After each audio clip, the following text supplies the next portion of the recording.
ರಾಜಾಜಿನಗರ ವಿಧಾನಸಭಾ ಕ್ಷೇತ್ರದ ಜೆಡಿಎಸ್ ಘಟಕದ ವತಿಯಿಂದ ಕ್ಷೇತ್ರದ ವಾರ್ಡ್ ಅಧ್ಯಕ್ಷರು, ಮಹಿಳಾ ಅಧ್ಯಕ್ಷರು, ವಿಭಾಗಗಳ ಅಧ್ಯಕ್ಷರು, ಪದಾಧಿಕಾರಿಗಳ ನೇಮಕಾತಿ ಕಾರ್ಯಕ್ರಮ ನಡೆಯಿತು. ರಾಜಾಜಿನಗರ ವಿಧಾನಸಭಾ ಕ್ಷೇತ್ರದ ಜೆಡಿಎಸ್ ಅಧ್ಯಕ್ಷರಾದ ಶಶಿಕುಮಾರ್ ಅವರ ನೇತೃತ್ವದಲ್ಲಿ ಆಯೋಜಿಸಿದ್ದ ಕಾರ್ಯಕ್ರಮಕ್ಕೆ ಜೆಡಿಎಸ್ ಹಿರಿಯ ಮುಖಂಡರು ಹಾಗೂ ಜೆಬಿಎ ಪಶ್ಚಿಮ ವಿಭಾಗದ ಅಧ್ಯಕ್ಷರಾದ ತಿಮ್ಮೇಗೌಡರು, ಜೆಡಿಎಸ್ ಮುಖಂಡರುಗಳಾದ ಗಂಗಾಧರ್ ಮೂರ್ತಿ, ತಿಮ್ಮೇಗೌಡರು, ನಾಗೇಶ್ವರರಾವ್, ಮಹಿಳಾ ಅಧ್ಯಕ್ಷರಾದ ಶ್ರೀಮತಿ ಕವಿತಾ ಸೇರಿದಂತೆ ಮತ್ತಿತರ ಮುಖಂಡರು ಕಾರ್ಯಕ್ರಮದಲ್ಲಿ ನೇಮಕಾತಿ ಪತ್ರಗಳನ್ನು ವಿತರಿಸಿದರು. ಎಲ್ಲರಿಗೂ ಸ್ವಾಗತ. ನಮ್ಮ ಪಶ್ಚಿಮ ವಲಯದ ತಿಮ್ಮೇಗೌಡರು ಅಧ್ಯಕ್ಷರಾದ ಸ್ವಾಗತ ಬಯಸ್ತಾ, ಈ ಸಂದರ್ಭದಲ್ಲಿ ನಮ್ಮ ರಾಜ್ಯದ 7 ವಾರ್ಡ್ಗಳಿಂದ 11 ವಾರ್ಡ್ಗಳಲ್ಲಿ ವಿಂಗಡಣೆ ಮಾಡಲಾಗಿದೆ. 11 ವಾರ್ಡ್ಗಳು ಮಹಿಳಾ ಅಧ್ಯಕ್ಷರು ಮತ್ತು ಜೆಡಿಎಸ್ ಅಧ್ಯಕ್ಷಗಳನ್ನ ಪಟ್ಟಿ ಮತ್ತು ಅಧ್ಯಕ್ಷರ ಕಡೆಯಿಂದ ವಿತರಣೆ ಮಾಡ್ತಾ ಇದ್ದೀವಿ. ಈ ಕಾರ್ಯಕ್ರಮಕ್ಕೆ ಬಂದಿರುವಂತಹ ಎಲ್ಲರಿಗೂ ಎಲ್ಲ ಗಣ್ಯರಿಗೂ ಸ್ವಾಗತ ಅಂತ ಜಿಬಿಎ ಕಾರ್ಪೊರೇಷನ್ ಚುನಾವಣೆ ಬಂದಿರೋದ್ರಿಂದ ನಾವು ಕಳೆದ ಎಂಪಿ ಚುನಾವಣೆಯಲ್ಲಿ ಬಿಜೆಪಿ ಭಾರತೀಯ ಜನತಾ ಪಾರ್ಟಿ 25 ಗೆದ್ದಿತ್ತು ಕಳೆದ ಎಂಪಿ ಚುನಾವಣೆ. ಆದರೆ ಮೊನ್ನೆ ನಡೆದಂತ ಎಂಪಿ ಚುನಾವಣೆಯಲ್ಲಿ ಅವರು ಸುಸ್ತಾಗ್ಬಿಟ್ಟಿದ್ರು. ನಾವೇನಾದ್ರೂ ಅವ್ರ ಜೊತೆ ಹೋಗ್ಲಿಲ್ಲ ಅಂದಿದ್ರೆ, ನಾವೇನಾದ್ರೂ ಅವ್ರಿಗೆ ಸಹಕಾರ ಕೊಡ್ಲಿಲ್ಲ ಅಂದಿದ್ರೆ 8-10ಕ್ಕೆ ನಿಂತ್ಕೊಂಡ್ಬಿಡೋರು. ಅದನ್ನ ಇದು ನಾನು ಹೇಳ್ತಾ ಮಾತಲ್ಲ, ಬಿಜೆಪಿ ನಾಯಕರೇ ಹೇಳ್ತಾರೆ.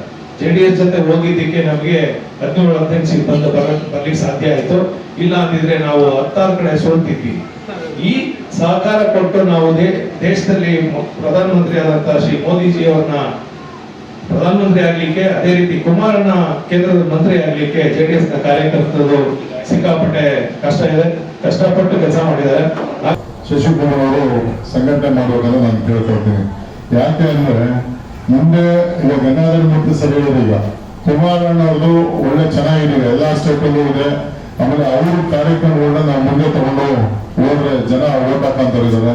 ಜೆಡಿಎಸ್ ನ ಇಷ್ಟಪಡೋದಿರುತ್ತೆ. ದೇವೇಗೌಡರು ಸಾಹೇಬರು, ಕುಮಾರಣ್ಣ ಅವರೆಲ್ಲ ತುಂಬಾ ಅಭಿಮಾನ ಇರೋರು ಇದ್ದಾರೆ. ಆದ್ರೆ ನಮ್ಮ ರಾಜನಗರದಲ್ಲಿ ಓಟ್ ಹಾಕಂತ ಮತದಾರರಿದ್ದಾರೆ. ಆದ್ರೆ ನಾವು ಲೀಡ್ ಆದಂತವ್ರು ಸ್ವಲ್ಪ ಎನ್ಕ್ಯಾಶ್ ಮಾಡ್ಕೊಂಡು ಓಡಾಡಿದ್ರೆ ನಮ್ಗೆ ನಿಜವಾಗ್ಲೂ ತುಂಬಾ ಅವಕಾಶ ಇದೆ. ಆದ್ರೆ ಗಂಗಾಧರ ಮೂರ್ತಿ ಸರ್ ಹೇಳಿದಾಗೆ ನಾವು ಇವಾಗ ಸಂಘಟನೆ ಮಾಡೋದಕ್ಕೆ ಸ್ಟಾರ್ಟ್ ಆದ್ರೆ ಕುಮಾರಣ್ಣ ಸರಿ ಪಾರ್ಟಿ ಆಫೀಸಲ್ಲಿ ಹೇಳೋದು, ನಿಮ್ಮ ಸಂಘಟನೆ ನೀವು ಮಾಡಿ, ನಾವು ಬಿಜೆಪಿನಲ್ಲಿ ಟಿಕೆಟ್ ಕೇಳೋದಕ್ಕೆ ಅವಕಾಶ ಇರುತ್ತೆ. ನಾವು ಸಂಘಟನೆ ಮಾಡಲಿಲ್ಲ ನಾವು ಕೇಳಿದ್ರೆ ಕಷ್ಟ ಆಗುತ್ತೆ.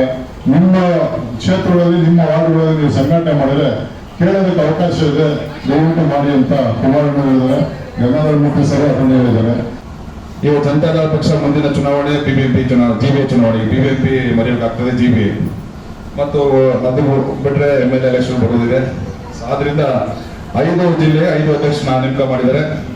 ಮೊದಲು ಜನತಾದಳ JP ಭವನದಲ್ಲಿ ಸಭೆ ಅಂತ ಹೇಳಿದ್ರೆ 3 ಗಂಟೆ ಒಂದು ಸಭೆ, ಒಂದು ಸಾಯಂಕಾಲ ಸಭೆ ಅಂತ ನಡೀತಿತ್ತು. ಗಂಟಲ 3 ಫ್ಲೋರ್ಗಳಲ್ಲಿ ಸಭೆ ನಡೀತಾ ಇದೆ ಗೊತ್ತಾಗ್ತೇನೆ. ಅಂದ್ರೆ ಅಷ್ಟು ಮಟ್ಟಕ್ಕೆ ನಮ್ಮ ಜನತಾದಳ ಪಕ್ಷ ಇವತ್ತು ದೊಡ್ಡ ಮಟ್ಟದಲ್ಲಿ ಶಕ್ತಿ ಸಂಘಟನೆ ಆಗ್ತಾ ಇದೆ. ಅಂದ್ರೆ ಅಧ್ಯಕ್ಷರುಗಳು ಚುಕ್ಕ ಕೆಲಸ ಮಾಡ್ತಾ ಇದ್ದಾರೆ. ಬೇರೆ ಬೇರೆ ಟೈಮ್ ಅಲ್ಲ, ಬೆಳಗ್ಗೆ ಕರೆದ್ರೆ ನಮ್ಗೆ ಗೊತ್ತಾಗ್ತದೆ. ಮನೆ ಕೆಳಗಡೆ ವೇಟ್ ಮಾಡ್ತಾ ಇದ್ರು, ಆಲ್ರೆಡಿ 3rd ಫ್ಲೋರ್ ಮೀಟಿಂಗ್ ನಡೀತಿತ್ತು. ಆ ರೀತಿ ಕೆಲಸ ನಡೀತಾ ಇದೆ. ಏನು ನಮ್ಮ ಜನತಾದಳ ಜಾತ್ಯತೀತ GBA 5 ವಿಭಾಗಗಳನ್ನಾಗಿ ಏನು ಮಾಡಿದೆ, ನಮ್ಮ ಪಶ್ಚಿಮ ವಲಯಕ್ಕೆ ಸೇರಿದ ರಾಜಾಜಿನಗರ ವಿಧಾನಸಭಾ ಕ್ಷೇತ್ರದಲ್ಲಿ ಈ ಒಂದು ದಿವಸ ಪದಾಧಿಕಾರಿಗಳು ಮತ್ತು ಕ್ಷೇತ್ರ ಅಧ್ಯಕ್ಷರುಗಳು, ಮಹಿಳಾ ಅಧ್ಯಕ್ಷರುಗಳು ಮತ್ತು ವಿಭಾಗಗಳ ಅಧ್ಯಕ್ಷರುಗಳನ್ನಾಗಿ ಏನು ಇವತ್ತು ನೇಮಕ ಮಾಡ್ತಾ ಇದ್ದೀವಿ. ಈ ಒಂದು ಪಕ್ಷ ಸಂಘಟನೆಗೆ ಒತ್ತು ಕೊಟ್ಟು ನಮ್ಮ ಅಪ್ಪಾಜಿ ದೇವೇಗೌಡರ ಆದೇಶ ಮತ್ತು ಕುಮಾರಣ್ಣವರ ನಾಯಕತ್ವದಲ್ಲಿ ನಿಖಿಲ್ ಕುಮಾರಿ ಅವರ ಸಾರಥ್ಯದಲ್ಲಿ ಇಟ್ಕೊಂಡು ಏನು ಕಾರ್ಯಕ್ರಮ ರೂಪಿಸ್ತಾ ಇದ್ದೀವಿ. ಈ ಒಂದು ಸಂಘಟನೆ ಇನ್ನೂ ಹೆಚ್ಚಿನ ರೀತಿಯಲ್ಲಿ ಆಗಬೇಕು, ನಮ್ಮ ಪಕ್ಷ ಬಲವರ್ಧನೆ ಆಗಬೇಕು. ಮುಂದಿನ ಬರುವಂಥ GBA ಚುನಾವಣೆಯಲ್ಲಿ ಅತ್ಯಧಿಕ ಸೀಟ್ಗಳನ್ನ ಗೆದ್ದು ನಾವು BBMPಯಲ್ಲಿ ಪ್ರಬಲ ಪಕ್ಷವಾಗಿ ಹೊರಹೊಮ್ಮಬೇಕು ಅನ್ನೋದು ಎಲ್ಲ ಉದ್ದೇಶಗಳನ್ನಿಟ್ಕೊಂಡು ನಾವು ಇವತ್ತೇನು ಸಂಘಟನೆಗೆ ಒತ್ತು ಕೊಟ್ಟು ಕಾರ್ಯಕರ್ತರನ್ನು ಪದಾಧಿಕಾರಿಗಳನ್ನ ನೇಮಕ ಮಾಡ್ತಾ ಇದ್ದೀವಿ. ಈ ಒಂದು ಮೊದಲನೇ ಹಂತದ ಕಾರ್ಯಕ್ರಮ ಮುಂದಿನ 2028ರ ಚುನಾವಣೆಗೂ ದಿಕ್ಸೂಚಿಯಾಗಿ ಮುಂದಿನ ದಿನಗಳಲ್ಲಿ ಕುಮಾರಣ್ಣವರು ಮುಖ್ಯಮಂತ್ರಿಗಳು ಮಾಡಬೇಕು ಅಂದರೆ ಸುಮ್ಮನೆ ನಾವು ಬಾಯಲ್ಲಿ ಮೈಕಲ್ಲಿ ಕಾರ್ಯಕ್ರಮಗಳಲ್ಲಿ ಹೇಳ್ಕೊಂಡು ಹೋದ್ರಾಗಲ್ಲ.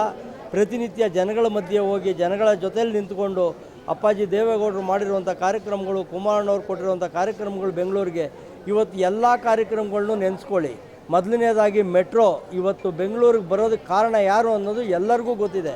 ಆದರೆ ಜನಗಳ ಹತ್ರ ಅದನ್ನು ಸರಿಯಾಗಿ ಮಾಹಿತಿ ಕೊಡೋ ಅಂಥ ಕೆಲಸನ ನಾವು ಮಾಡ್ತಾ ಇಲ್ಲ. ಆಮೇಲೆ ಬೆಂಗಳೂರು 4ನೇ ಅಂತ ಕುಡಿಯೋ ನೀರಿನ ಯೋಜನೆಗೆ ದೇವೇಗೌಡರು ಪ್ರಧಾನಮಂತ್ರಿಗಳಾಗಿದ್ದಂಥ ಕಾಲದಲ್ಲಿ 8 TMC ನೀರನ್ನು ಏನು ಕೊಟ್ಟರು, ಆ ನೀರಿಂದ ಇವತ್ತು ಬೆಂಗಳೂರು ಜನ ಬದುಕ್ತಾ ಇದ್ದಾರೆ. ಅವತ್ತೇನಾನ ಆ ನೀರನ್ನ ಕೊಟ್ಟಿಲ್ಲ ಅಂದಿದ್ರೆ ಇವತ್ತು ಬೆಂಗಳೂರು ಜನಕ್ಕೆ ಇವಾಗಲೇ ನೀರಿಲ್ಲ ಅಂತ ನಾವೇನು ಕಷ್ಟ ಬೀಳ್ತಾ ಇದ್ದೀವಿ. ಅವಾಗ ಇನ್ನೂ ಹೆಚ್ಚಿನ ರೀತಿಯಲ್ಲಿ ನೀರಿಲ್ಲದೆ ನಾವು ಸಂಕಟ ಪಡಬೇಕಾಗಿತ್ತು.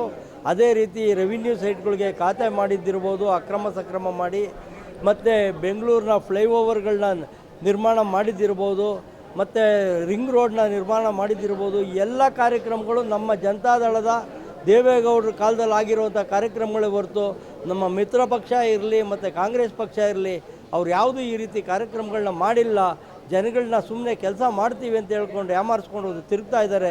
ಅದನ್ನೆಲ್ಲ ಜನತೆಗಳ ಮುಂದೆ ತಿಳಿಸಿ ಈ ಒಂದು GBA ಮತ್ತು 2028ರ ವಿಧಾನಸಭಾ ಚುನಾವಣೆಯಲ್ಲಿ ನಮ್ಮ ಪಕ್ಷ ಅತಿ ಹೆಚ್ಚಿನ ಸ್ಥಾನಗಳನ್ನ ಗೆಲ್ಲೋದಕ್ಕೆ ನಾವೆಲ್ಲ ಇವತ್ತಿಂದಲೇ ಟಂಕಣಬದ್ಧರಾಗಿ ಕೆಲಸ ಮಾಡ್ತೀವಿ ಅಂತೇಳಿ ಮತ್ತೊಮ್ಮೆ ನಮ್ಮ ಪಕ್ಷ ಅಧಿಕಾರಕ್ಕೆ ಬರುತ್ತೆ ಅಂತೇಳಿ ನಮ್ಮ ರಾಜಾನಗರ ಕ್ಷೇತ್ರದ ಎಲ್ಲ ಕಾರ್ಯಕರ್ತರು ಮತ್ತು ಮುಖಂಡರುಗಳಿಗೆ ನನ್ನ ಅಭಿನಂದನೆಗಳನ್ನ ತಿಳಿಸ್ತಾ ಇದ್ದೀನಿ. ನಮಸ್ಕಾರ.